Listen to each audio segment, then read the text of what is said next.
And it goes a little something like. Assalamualaikum dan salam sejahtera. Nama saya Siti Nur Aisyah binti Rosdi, nombor matrik 201845.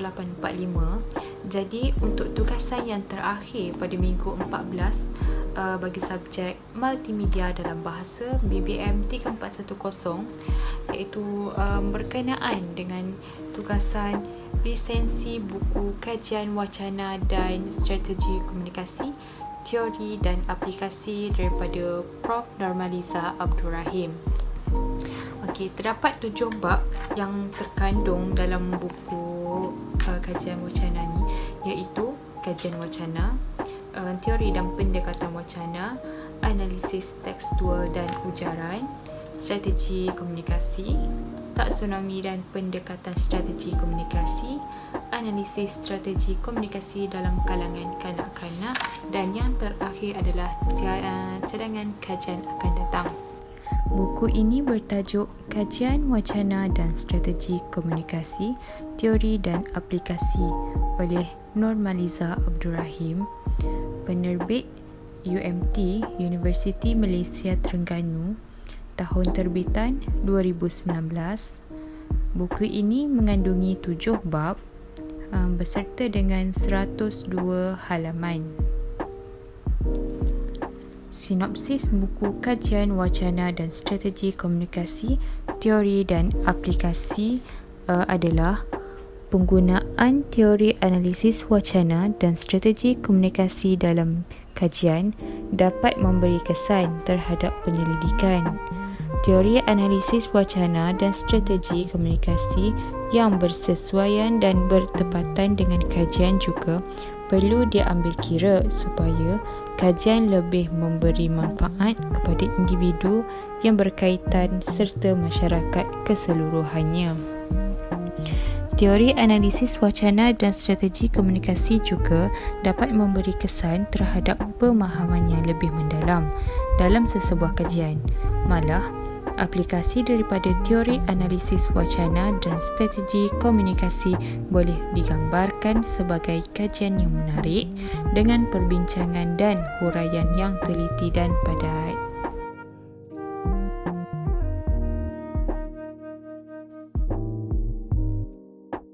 Okey, untuk bab 1 iaitu kajian wacana, membincangkan mengenai definisi wacana. Menurut Normaliza Abdul Rahim 2014, wacana adalah bahasa yang dilahirkan oleh penutur atau penulis. Bahasa yang ditutur serta ditulis mengandungi makna serta difahami oleh pendengar dan pembaca. Adalah wajar setiap wacana difokus dan dianalisis dengan teliti supaya analisis dapat difahami dengan jelas.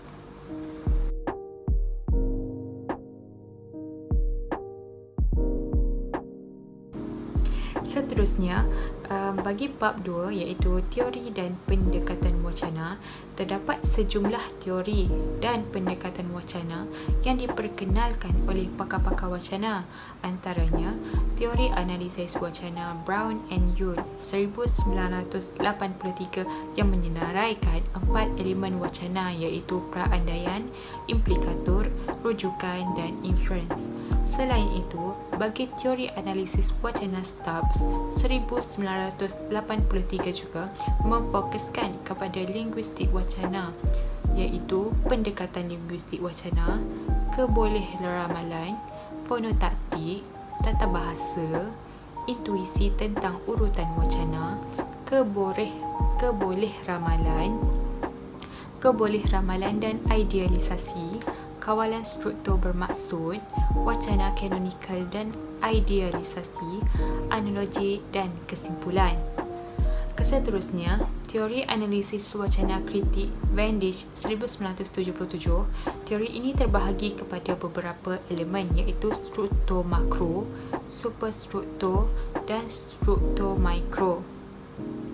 Selanjutnya, teori analisis wacana kritis Faklor 1995 terbahagi kepada 3 elemen iaitu analisis tekstual, analisis wacana praktis dan analisis praktis sosial.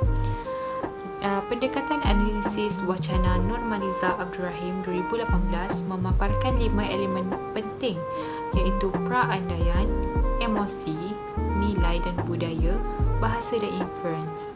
Setiap teori ini dihuraikan dengan terperinci supaya boleh diguna dalam analisis data yang diperoleh.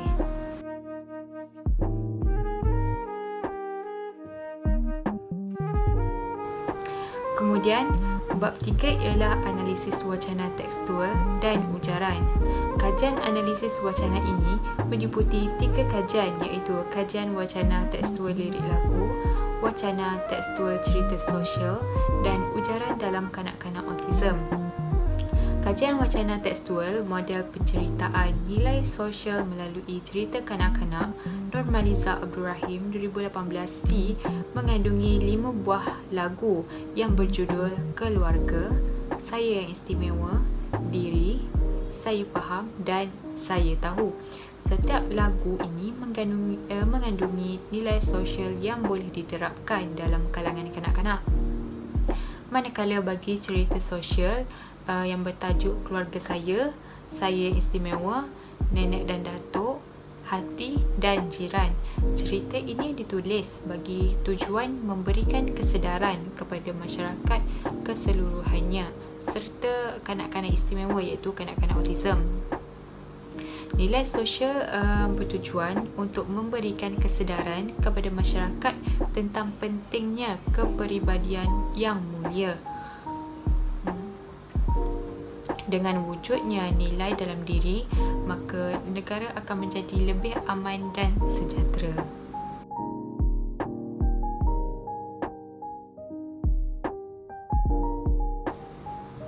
Jus teori itu, bab 4 adalah berkenaan dengan strategi komunikasi. Strategi komunikasi digunakan sebagai percubaan sistematik oleh pelajar untuk mengutarakan atau memecahkan kod dalam bahasa sasaran dalam situasi ketika peraturan sistematik bahasa sasaran belum dibentuk, iaitu daripada tahun 1980-420. Demikian merupakan isi bagi tajuk ini.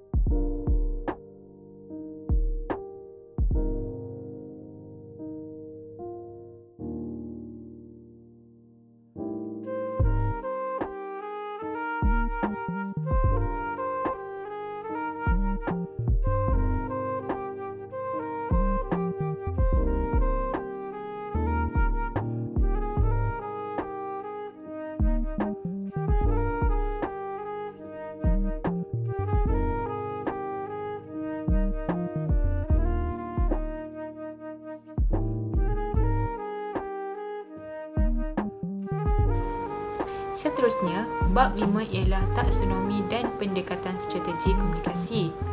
Berikut merupakan isi-isi penting dalam bab 5 ini.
Penjelasan bagi setiap pendekatan strategi komunikasi ini disertakan dengan contoh supaya mudah untuk dipahami dengan lebih jelas.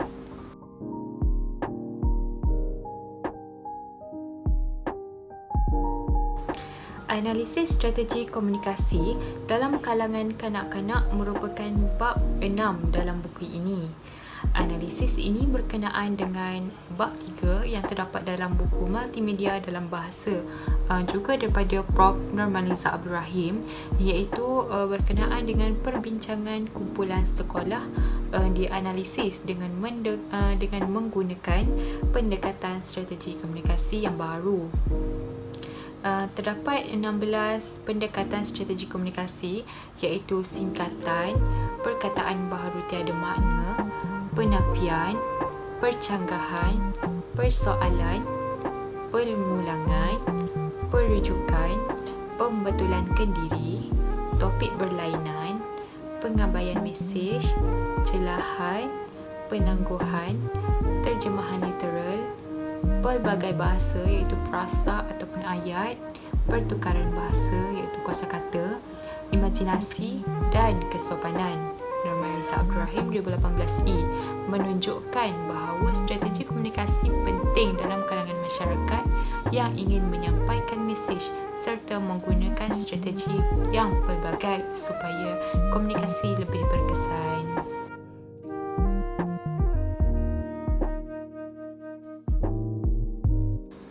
Dan akhir sekali iaitu bab 7 berkenaan dengan cadangan kajian yang akan datang.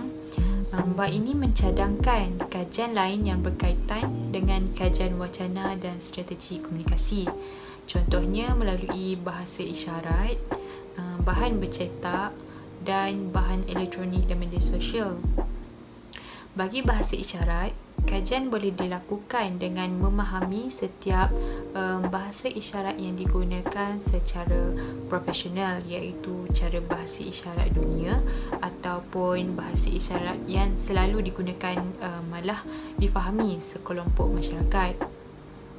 Seterusnya, bagi bahan bercetak yang boleh digunakan dalam kajian wacana ialah akhbar yang berbentuk pengetahuan, majalah pendidikan, komik, novel dan sebagainya. Bagi bahan elektronik dan media sosial pula adalah rangkaian sosial seperti Facebook, Instagram, WhatsApp, Twitter dan sebagainya, blog peribadi, iklan TV, animasi dan lain-lain. Oleh itu, secara keseluruhannya, buku kajian wacana strategi komunikasi, teori dan aplikasi ini dapat memberi kesan terhadap pemahaman yang lebih mendalam dalam sebuah kajian. Malah aplikasi daripada teori analisis wacana dan strategi komunikasi ini boleh digambarkan sebagai kajian yang menarik dengan pelbagai perbincangan dan huraian yang teliti dan padat. Jadi, sekian, terima kasih.